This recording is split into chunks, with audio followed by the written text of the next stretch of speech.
Facebook Live.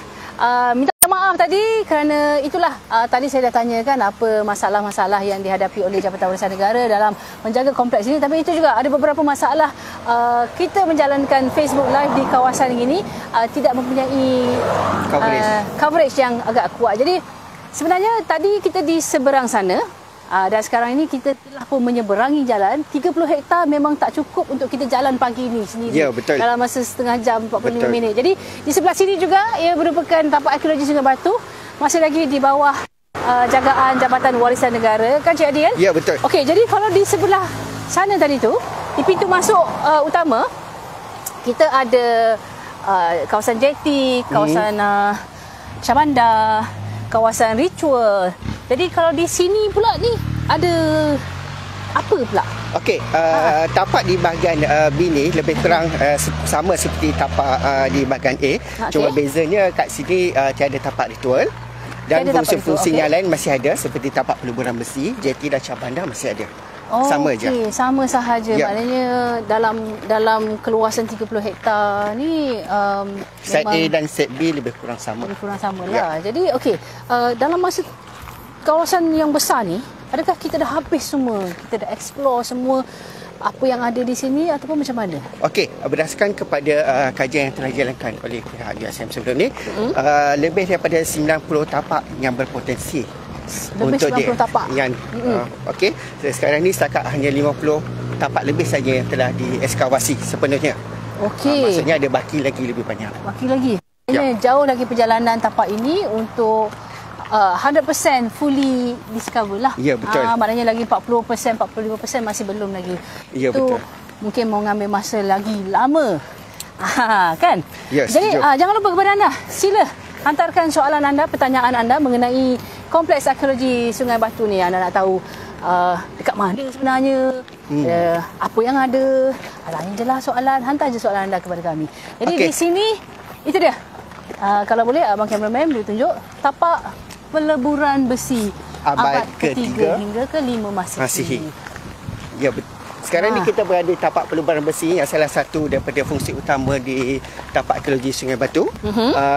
Bagi menerangkan fungsi tapak ni, saya akan serahkan Azrin Puan kepada kami punya pegawai. Boleh. Puan Siti Syahira yang akan menerangkan lebih lanjut berkenaan tapak ini. Okey, ini dia Puan Siti Syahira. Terima kasih Cik Adi. Ya, sama. Okey, nanti kejap lagi kita jumpa lagi ya. Okey. Baik, kita dah paskan mikrofon. Bersama dengan saya ialah Puan Syahira, Kurator Jabatan Warisan Negara, juga ditempatkan di zon utara ya? Ya, betul, di Pulau Pinang. Di Pulau Pinang. Jadi maknanya zon utara, Jabatan Warisan Negara zon utara meliputi kawasan mana, negeri mana? Kami di zon utara berfungsi untuk menjalankan tanggungjawab di 3 negeri, Perlis, Kedah dan juga Pulau Pinang. Jadi saya ditempatkan di Pulau Pinang. Jadi sekiranya ada apa-apa warisan yang berada di 3 negeri ini, mereka lah yang bertanggungjawab untuk menjaganya ataupun membuat report ataupun hantar ke HQ kan? Betul. Okey, sekarang tadi kesaran mana satu ni? Tadi sebenarnya saya dah ke belah sana dengan Cik Adi. Cik Adi dah terangkan mengenai tempat ritual, tempat Syabanda, jeti, dan sekarang ni di seberang sini pula. Jadi kepada anda, kalau datang, lintas jalan dengan berhati-hati. Okey, sebab kita kena lintas jalan besar untuk ke Blok B pula Antara peninggalan yang kita jumpa adalah bekas tapak relau. Kalau kita nampak di situ, kalau boleh Encik fokuskan di situ, yang batu-batu putih itu adalah bekas tapak relau. Kemudian kita ada jumpa juga ini yang kita katakan dia ada 2 sebutan, ada yang sebut Tuye, ada yang sebut Tuye. Okey, ini adalah antara peninggalan yang kita jumpa di tapak Tuye atau Tuye yang berfungsi sebagai tempat untuk menyalurkan oksigen untuk melakukan pembakaran. Okey. Kemudian di tapak juga kita ada jumpa ini adalah bijih besi. Ini yang original ya? Yang original. Memang ni kalau tuan-tuan dan puan-puan pegang nampak kecil tapi berat. Pegang. Boleh cuba pegang. Okey, kecil tapi berat. Ini adalah besi sebenarnya, bijih besi yang digunakan pada ketika itu aktiviti. Tapi kalau kat sini kan, betul? Mana datangnya biji besi ni? Dia korek lepas tu mana datangnya? Soalan yang menarik. Biji besi ni sebenarnya pada ketika itu mereka dapat dapatkan sumber biji besi di sekitar 3 ke 4 kilometer daripada tapak ini. Antaranya adalah di Bukit Inas Merbuk, di Semeling, di UiTM Merbuk juga. Itu adalah kawasan sumber. sekitar ni memang kawasan biji besi lah. Betul, dulu. betul. Sekarang ada lagi tak? Sekarang ni mungkin yang kita jumpa adalah sisanya sahaja. Aktiviti tu dah tak ada dah. Aktivitinya hanya dijalankan zaman dulu-dulu. Ya, pada ketika itu saja. Dan yang ini adalah sisa yang terhasil selepas pada pembakaran. Okey, sekarang ni persoalannya di manakah jongkong besinya? Kalau mana hasil dia? Ya. Okey, bila kita dah leburkan biji besi ni dan kita dapatkan yang ini. Ini sisa dia. Sisa dia. Betul. Ini sisanya. Tapi outcome dia mana? Okey. Final product dia. Okey, final product dia di sepanjang penyelidikan dijalankan di sini kita tak jumpa final product kerana kita percayai hasilnya dieksport keluar, tidak digunakan untuk tempatan. Tetapi dia buat pedang ke? Kita tak tahu yang itu sebab kita tak jumpa. Betul. Tak jumpa. Kita tak jumpa. Okay. Korek-korek pun tak jumpa. Kita tak jumpa. Maknanya mereka menggunakan ataupun apabila mereka dah siap buat sesuatu bahan tu diimport. Dipercayai mereka ekspor. Betul. Okay. Import dia bawa masuk dalam.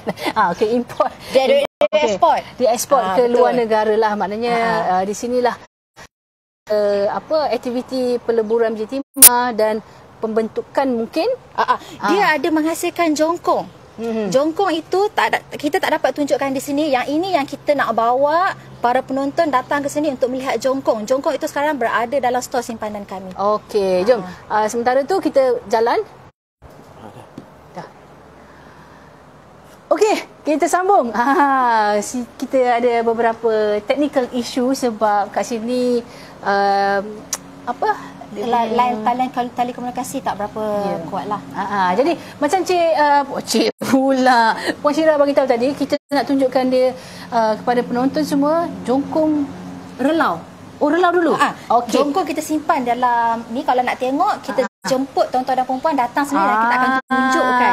Maknanya kita tak boleh tunjuk sekarang lah. Kalau anda nak tahu, mesti datang sekarang. Jadi sekarang ni boleh tak tunjukkan relau tu kat mana? Okey, sebelum itu saya nak maklumkan kepada para penonton kita, apabila sampai ke site B, kita boleh letakkan kenderaan di sini dan lakukan pendaftaran dahulu di meja ini. Macam tadi lah sama. Betul. Saya dah register. Tapi yang ni saya register dengan Puan Syirah je lah. Boleh register. Okey. Jadi sekarang ikut Puan Syirah kita pergi tengok relau. Apakah relau? Jom kita tengok. Ini adalah laluan dia sebab kita talikan di belakang tu untuk melindungi struktur relau tu. Untuk kita nak elakkan memang tak boleh dipegang lah? Ya, betul. Sebab struktur dia agak fragile. Okey, di sini kalau kita boleh tengok adalah 4 relau yang kita jumpai di kawasan sekitar kampung sini kita ada tunjuk Kampung Padang Cicak Sik. Ini adalah struktur relau yang tidak dimusnahkan lagi. Kita jumpa di sebelah rumah penduduk kampung. Kita dapat laporan daripada penduduk kampung. Mereka jumpa relau, mereka maklumkan pada kita. Tim JWN bersama-sama dengan bantuan USM, kita ke sana melakukan penyelamatan dan kita bawa ke sini untuk kita tontonkan kepada pelawat di tapak arkeologi Sungai Batu macam mana rupa relau tu. Inilah dia. Tapi kalau kita tengok daripada sini kita balut dengan plastik untuk mengelakkan relau ni hancur lah, pecah sebab dengan keadaan cuaca yang panas, kadar kelembapan. Jadi kita nak elakkan, kita nak cuba jaga dia selama mana yang boleh kita balut. Tapi inilah besarnya rupa relau. Maknanya yang bukan di sini saja ada relaunya. Maknanya keliling kawasan kita. Betul. Ada aktiviti. Ini aktivitinya. Ya. Dia tertumpu di sinilah sebab kita jumpa secara besar-besaran aktiviti tu di sini di tapak arkeologi Sungai Batu. Kalau kita boleh tengok di sini, ini adalah peta di mana penemuan relau di sepanjang Sungai Muda Kedah yang kita jumpa sekitar kurun ke-6 hingga 16 Masih. Di Gurun ada, di Jeniang, di Kuala Muda. Yang kita jumpa ni Kampung Padang Cicak, di sini tempat dia. Ini yang kita jumpa. Inilah kita nak tunjukkan besarnya. Yang kita jumpa di tapak itu yang telah musnah, hanya ada dasar dia sahaja. Okey, baik. Jom kita teruskan perjalanan sebelum kita akhirkan Facebook Live kita pada pagi ini. Ada beberapa soalan. Saya nak bawa anda semua tengok ke papan tanda tu, Puan Syirah. Okey, jom. Memang besar. Kalau nak bawa semua jalan kat sini, Saya pun dah berpeluh-peluh. Kata orang berkicap dah dengan panasnya.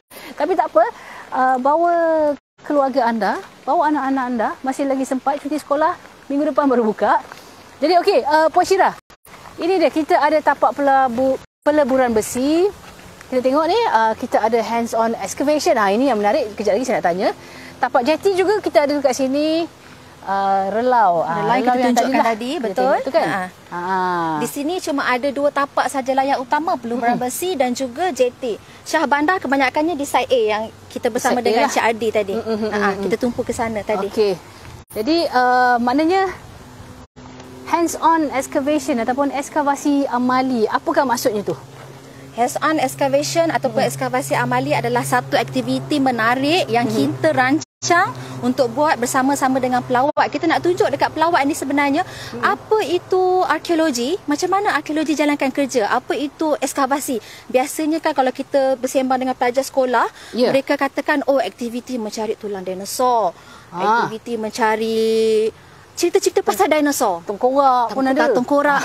Jadi kita nak tunjukkan sebenar-benarnya apa itu arkeologi, macam mana kaedah akademik, kaedah yang tersusun yang kita gunakan untuk kita dapatkan penemuan-penemuan artifak yang lain. Mungkin Cik Adi ada apa nak tambah? Okey, baik. Untuk hands-on ekskavasi ni kita merupakan latihan kepada pelawat kita lah, terutama kepada pelajar sekolah ataupun pelajar universiti, macam mana kita membuat cari gali. Pertama, kedua, macam mana kita menjumpai fakta sejarah berdasarkan kepada artifak-artifak yang kita jumpa. Jadi okey, sekiranya kalau adalah pihak sekolah ataupun pihak universiti yang berminat nak buat ekskavasi secara amali ni, apa yang mereka perlu lakukan? Okey, kita mengalu-alukan kepada pelajar-pelajar sekolah daripada pihak-pihak sekolah, pelajar-pelajar IPT. Kalau berminat untuk menjalankan aktiviti tersebut, boleh berhubung terus kepada kita lah, ke Jabatan Warisan Negara Zon Utara.